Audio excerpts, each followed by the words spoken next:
What is up, everyone? I'm Skratch. Welcome to the channel. This is another Raid Shadow Legends video. Today we are not alone, guys. We have the one, the only, the myth, the legend, Ash on the channel, guys. What's up, Ash? How you doing, bro? Yo, Scratch. It is a pleasure to be here, man. Not much. Kiddo's back to school. I'm getting ready for the fall and talking some Raid Shadow Legends with you, bro. What could be better? What could be better? That's awesome, bro. What do you think about the new event? How are you feeling about the Asgard Divide, the new champions, and everything else related to the new update, you know? Damn, man. I mean, like, there's some complaint. I have some critiques, some complaints, things that we can improve on. But overall, I like it. I'm a fan. I like the event dungeon concept. Keep things fresh. I like the free champion. Can never complain. I wish they would do this, you know, like at a regular cadence after this. I think the one thing that annoys me about the event, and this is maybe a little bit granular or whatever for this collab, this is not even on the event, but I hate that the event dungeon is littered with so many bad sets too, you know? Yeah. Like, I get that it's not all going to be pinpoint, but maybe just adding a couple good, like previous forward pass or something sets in there. I don't know, make it feel a little bit more special, but I feel like I'm digging out 99% trash, you know, to get my hands on a little bit of pinpoint. But other than that, bro, I like it. What about you? Yeah, pretty much in the same boat, bro. Like, I initially called it a silver dungeon before we had any idea what's actually coming, you know. So it does really feel high. Yeah. It does really feel like a silver dungeon, you know, because you're selling pretty much everything to get to the pinpoint. So no, that's true. That's true, man. But overall, like, it's pretty cool. It's weird because in a vacuum, it's awesome, but it also kind of tempts you a little bit. It teases you with what could that dungeon be, right? Yeah. Is it finally a way to farm up our pages for our skill tomes? No, it's not. But overall, I like it though. Overall. Yeah, I gave up on even thinking about right book dungeon. It's not gonna man. happen, you know. It's just not gonna happen, most probably. I'm still that dummy who wakes up every day. Could today be the day? You're probably the smart one. Yeah. Guys, in today's video, we're going to talk about some revivers that most probably 99.99% of the players are sleeping on. Factually accurate. Scratch to the poll. Yeah, because everybody's only talking about Siphi, everybody's talking about Duchess, everybody's talking about Galatir as being the most OP champion in the game, everybody's talking about Godseeker and Eerie, but you know what? There's so many other epic revivers that can bring you tons and tons of value to your account. So that's exactly what we're going to talk about in today's video. But since we have a guest on the channel, which by the way, we have a collab on Ash's channel, so make sure you guys head over to check that out. If you want to learn how to basically increase your damage in the Hydra Clan boss, definitely check that out. The link will be in the description down below. But today we are talking about the best epic revivers in Raid Shadow Legends, and I'm going to let my boy Ash start with the very first champion. Yeah, man. I mean, I'm going to talk about my personal favorite. I'm a card-carrying fan club president of the Tagore. The Tagore Club, man. I love my man Tagore. I don't know if he's the best epic reviver, but he's in the conversation. He's so much more than meets the eye, or maybe he's exactly what meets the eye, but either way, he's great. He's got increased defense for 2 turns and the ally with lowest HP on his A1. He's got an AoE that actually with 1145 base attack can deal a little bit of like support damage for your team as well. He's got 3-turn cooldown, increased speed, big version, a nice heal based off of his max HP. You can scale that up. And then he's got a revive that also works as a shield when it's when there's no one to revive, which is nice. And he has a damage mitigator right in his passive. That's very rare for an epic, for a non-legendary or mythical to have that. Decrease the damage received by all allies with 50% HP or less by 10%. That's really, really nice. And then HP in all battles on the aura, man. My man is I mean, he's bringing a lot to the table, especially for an epic, like a really good all-around support reviver. 100%. So I definitely tend to use him a lot in the Curse series on some of the stages. He's actually really, really powerful. Yeah, it's a great carry, right? Very, very good. And the good part is that now we have all these revivers in pretty much every single faction, you know. And the Orcs actually have 2 amazing revivers. I cannot get out of this faction without talking about York. Such an amazing reviver as well. And I feel like so many people are sleeping on this champion in general. He might not be a Duchess. He looks badass. Like, look at the design. It's just nuts. He is cool looking. Yeah, very nice. The A1 has a chance to land HP burn, which honestly is completely irrelevant. That's just a bonus. The A2 on a 3-turn cooldown, increase attack. You're getting Thermiter on all of your team. And then you have a revive, 60% HP. You're getting turn meter and perfect veil on your allies. Massive, massive revival right here. And you can use him in arena, you can use him in PV content, dungeons, Doom Tower, etc. Definitely a very solid, epic revival, you know. Absolutely, man. I will take it right from you there. This is kind of one of the newer epic revivers out there, and I really like this guy. I don't really hear anybody talking about him. He's from the Knights Revenant faction, and it's Malkith Bloodflog. He looks freaking awesome. I mean, this guy went super under the radar, I feel like, Skratch. Don't you? Do you agree with me? Yeah, I think so. He was being used for a fusion, if I'm not mistaken. But definitely a very solid one, though. This guy's the real deal. One of my favorite epic revivers out there, really. He's got a buff steal on the A1. On his A2, Hemo Bomb. 3-turn cooldown can decrease the duration of enemy buffs and increase duration of ally buffs. Really solid ability, especially on a reviver. You don't see that, not in epics, outside of somebody that we'll mention later, I guess. There's only one other, right? Yeah. That makes him a perfect reviver. Not that you'll need it, but a perfect champion to go on a Wixwell team, you know? Yeah. And then he has a revive 2. It's not the best revive in the world because it's a 30% HP and a 30% turn meter, but he does give them a shield, 30% of his max HP, and it's on a 4-turn cooldown, which is really nice. Yeah. So, man, I really like this dude's kit. I feel like he serves a maybe above average niche as one of those 2 faction revivers. 100%, and I find him so freaking powerful for stage 21 in Faction Wars because of that A2, decreasing the cooldowns of the skills. You have those Valkyries in there, you have the Black Knight buffing themselves, you know, so him having the ability to decrease the duration of their buffs is actually going to be massive, you know. Always comes in handy in wave content. Centranos, too, I've used him in a couple areas, so yeah, definitely kind of under the radar fave of mine. So because we are on this faction, let me just go to the next one. Huh? Everybody has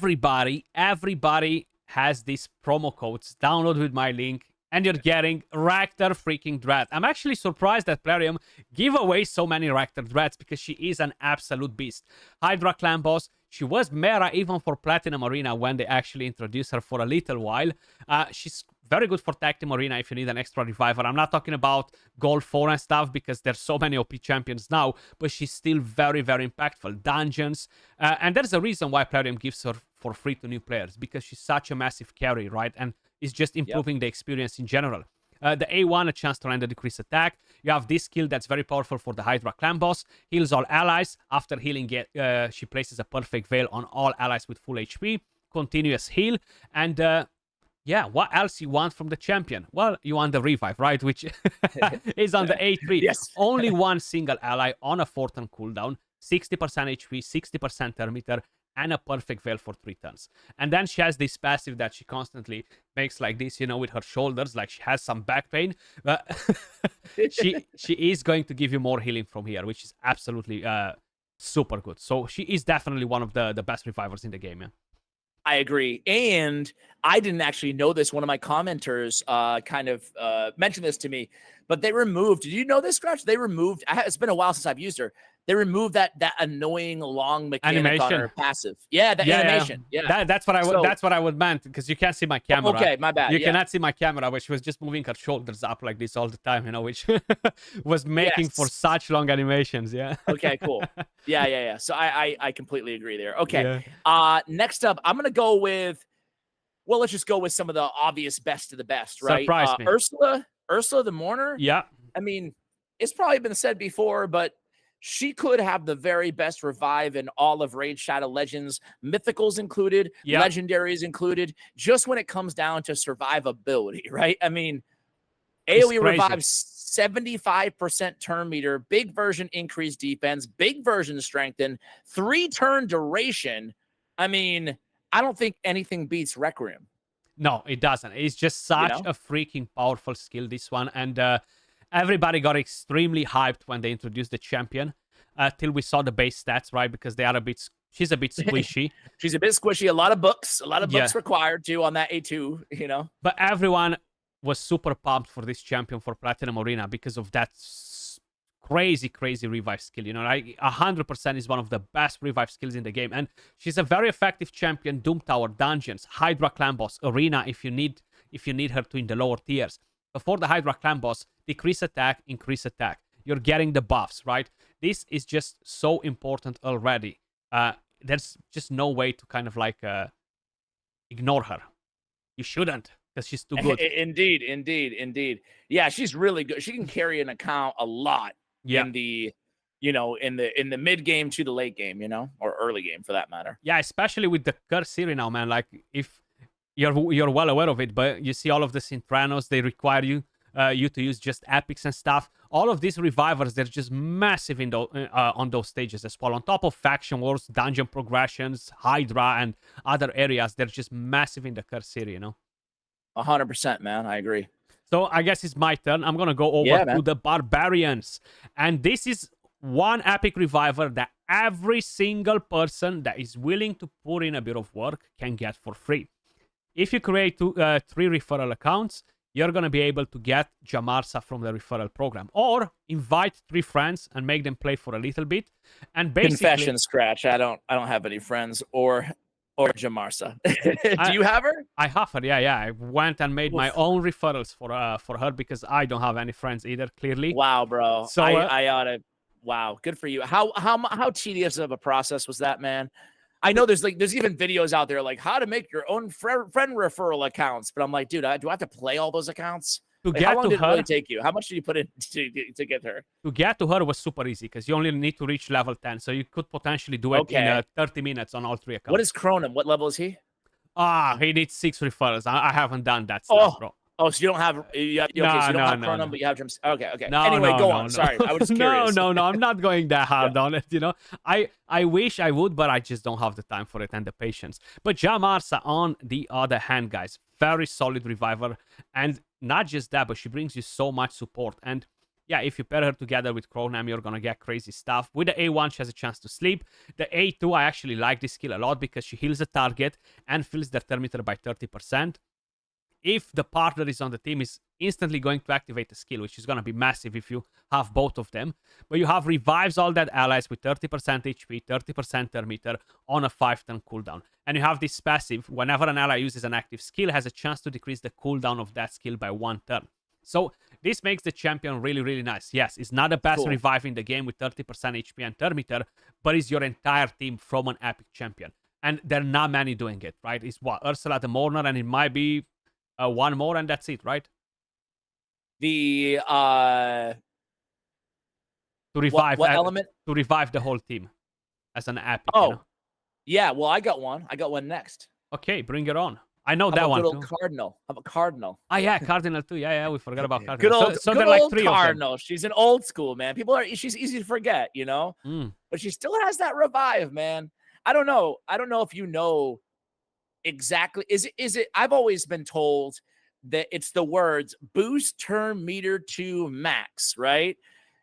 3, 4, 5, 6 words, right? Yeah. I've always heard that the way that's coded is just differently than anything in the entire game, any champion. Correct. And that's why everybody's guaranteed to go next, is because of the boost turn meter to max. Correct. Yeah. Is that how you understand it too? I mean, we know the result. Yeah. Everybody goes immediately, Yeah, so it's basically, let's just say the cap of thermometer is 500. The enemies will have 490 thermometer. And then she revives with 500 thermometer. So they're instantly taking the turn. So if like Siffi's reviving somebody, I guess I'm asking you because like I get how it works because I see it, I use it, I know it all the time. But I don't understand why when Siffi revives somebody with 100% turn meter, it doesn't work that way. Shouldn't that be max? Do you think that's isn't that weird to you? On paper, when you reach 100% of anything, that's maximum, right? Because you got think. It. That's what that's why you raid. Think. Not in raid, because you can actually go over it, and it kind of like adds up. That's why sometimes, I'm not sure if you ever paid attention, or any of you guys that are watching the video, if you're going in the spider dungeon, right, and you're slowly, constantly decreasing the thermometer on the boss, at some point, it's building up so much thermometer over that 100% that when you are using a skill that should either fully deplete or 50% deplete, it's only doing a small bit of it from that 100% line. Over already. Yeah, because he's already over, but because your champions have more, because with every single tick, whenever they take a turn, it builds up, Interesting. Okay, so if I had a champion at 95% turn meter and another champion goes on the other team, my champion might be like at 106% turn meter or something? Yeah, it's, on an easier explanation, something like that. Yeah. Okay. All right. All right. Well, damn it, Cardinal. She takes it all the way to whatever the max is. She's gonna be better than that. Yeah. So she's maybe not quite as used as much as she once was in the game, but she can still be a threat, be an annoyance, depending on if you're using her or going against her, especially in the arena. Or she can just be like a decent reviver and a healer for other areas like Centranos. Yeah, she's definitely not the best PvE reviver in terms of dungeons and stuff. But when we're talking about PvP and strategies that you can do with her, not very good for defense because there's so many counters nowadays. But if you're trying to win speed races, that's what I was gonna say. She's the one. Chuck her on a 1-turn stone skin. The other ones they can all die. Actually, they need all of them to die, so they can take a turn immediately after they revive. You just gotta speed tune them. Madame Series first, increase attack after or before Madame Series if you put so. If no, just do damage dealers and make them go after Madame Series. You just need less speed on them, and that's how the order will go. And bang, you're gonna wipe the enemy team that's faster than you. You're absolutely right, Skratch. I think that's what makes her so special, right? Is that she's kind of like a little cheat code if you don't have the best gear, the fastest gear, whatever, Like you can make so many cool combos and teams around a Cardinal still that I feel like a lot of players have her, and she's still probably a little bit underutilized because I've tried like messing around with like a Sun Wukong, a Cardinal, a Heffrak. So when Sun Wu dies, Heffrak auto triggers in Stone Skin. And then when he dies, she picks him up and he like you can do like so many fun combos with a Cardinal. So yeah, 100%. She's still on my list. She's definitely a very solid one. I'm gonna go over to the next one because we were talking about a bit of arena and all this stuff. Yeah. So he used to be the old arbiter, right? Probably you remember it very well. You're putting him on a list, huh? I have to. He was one of the biggest carry I've ever had in this game. So initially, I got Steel Skull, which is not a reviver, but he's a support champion, right? I immediately put him on the side, and as soon as I summoned Gorgorab, went straight to him. You have the A1 with a chance to remove a random buff. Turn meter, increase attack, revives all that allies on a 5-turn cooldown with some with a bit of HP there. If he cannot revive anyone, he's just gonna heal them. Speed aura for arena. This champion used to be as popular as Arbiter is today, guys. Basically, when we started playing the game, and he carried me in dungeons everywhere, yeah. Very strong. Well, I'll have to see where we end the list. I'm not a hater of Gargarab. I mean, he has an AoE revive, which is hard to find anyway. We probably mentioned there's 4 or 5 of them, epics. Yeah. So I'm not saying he doesn't, but man, there's a lot of great options out there. They are indeed, yeah. It's tough. That do better buffs and stuff or other things like that. But I still think the turn but he's still solid. Yeah. The turn meter, the increased attack is just so important. And with the revive, for the arena especially, man, like running him in that lead and starting with the A2 and then having the A3 to fall back on, you're right, it's still like super effective. Okay, I'll go next with let's just get her off the board, man. She's definitely not gonna okay, you get her. Yeah, I'll get her, man. I mean, I can feel the viewership getting antsy. Like, where the heck is Godseeker and Eerie, guys? We're talking about Gorgorab before Godseeker. I mean, listen, it's Godseeker and Eerie. Obviously, she's arguably the best reviver out of all epics. I think definitely feels like a legendary champion. She's so unique. She's got the extra healing. She's got the fatal before the fatal hit, the revive on death, which basically makes her a double reviver. Now she has the rise of glory as well, which resets the cooldowns, which, I relied for the first year of Sand Devil on Godseeker and a Ninja or whoever to take care of that dungeon, thanks to the uniqueness of her passive and the reset cooldown on the Rise of Glory. Just so incredibly good. Before White Queen and Korra came around, like, she was the most unique reviver in the game too. She does have the heal. She has the buff extension. She has increased the duration of or decreased duration of buffs on enemies. Man, she brings a heck of a lot to the table. More heal on the A1 as well. Just an all-around S-tier reviver in the game, Godseeker and Eerie. 100%. I definitely think she's the best epic reviver in the game, just because she's so unique, so powerful, and so much content, allowing you to do like the super endgame content, and definitely very, very solid champion. And I think we're left with one more epic reviver that will make our top 10 best Okay. Okay.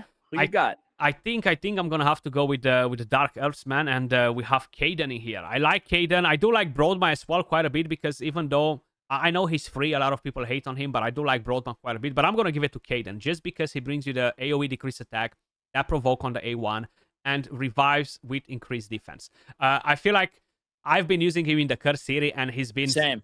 he's been a strong pillar for my team. You know, I just I know cannot what ignore I it. know what one you're thinking about. I know. I got I it's think like it's some I think it's Soul the Cross, right? yeah, I think it's stage 19 with Marichka and Yep. Taras, maybe. I can't even remember, honestly. Yeah. Yes, no, that's the one. That's the one. So do you plop them in a stun set for that, or do you try to build them like tanky, like bolster or something? Bolster, yeah, bolster. Yeah. Okay, cool. I also use him in that. I used him in that one area, but I like Caden as well, man. It's nice to have that revive and the damage mitigation on the AOE. 100% decrease attack, you know? Yeah, a pretty solid Um, one. well, we're officially that's it, right? But I That's would it. say the two that I was going to give a quick shout out to Yeah.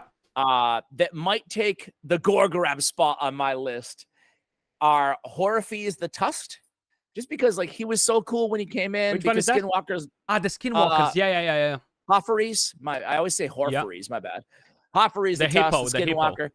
Yeah, the hippo. He's tanky. He's got the big version of strengthen, the 2 revive, the good revive, Yeah. increase attack, increase crit rate, which is a little bit niche, but he's cool. And also, like, I kind of look at these champions, they kind of release the same time, and they're kind of got like the big bodies. But Dur the Hungerer, the demon spawn guy. Yeah. Man, where was Dur the Hungerer back when I was working on Demon Spawn Faction Wars? Because I struggled without a reviver. I didn't have like a Duchess or whatever. But this guy has a continuous heal. He's got a 2 revival as well and a stun on the A1. So those are a couple of my favorites that we didn't have on the official list. But there's a few others too, though, man. There's a lot of revivers. Yeah, we have quite a few single target revivers, like mostly in the Sylvan Watchers, the Shadow Kings. We have Melga from the like Dwarves. Kinagashi. People don't really like her that much, but I kind of don't mind her. Siri for me mainly, yeah. Yeah, guys, let us know your thoughts in the comments down below. If you have any different epic champions in terms of revivers that you're really using and you think people are sleeping on, because so many people are sleeping on the epic revivers. They're all just dreaming of big boy legendaries, mythicals, and they're ignoring the rest, which honestly, you will have to use these epics to kind of like progress through the game, and they're really, really effective. Ash, was a pleasure to have you on the channel. And guys, make sure you head over to his channel as well. We have a different collab there. The link will be in the description down below. But yeah, much love. Appreciate all of you guys watching. And I'll catch you all in the next one. Skratch. Peace.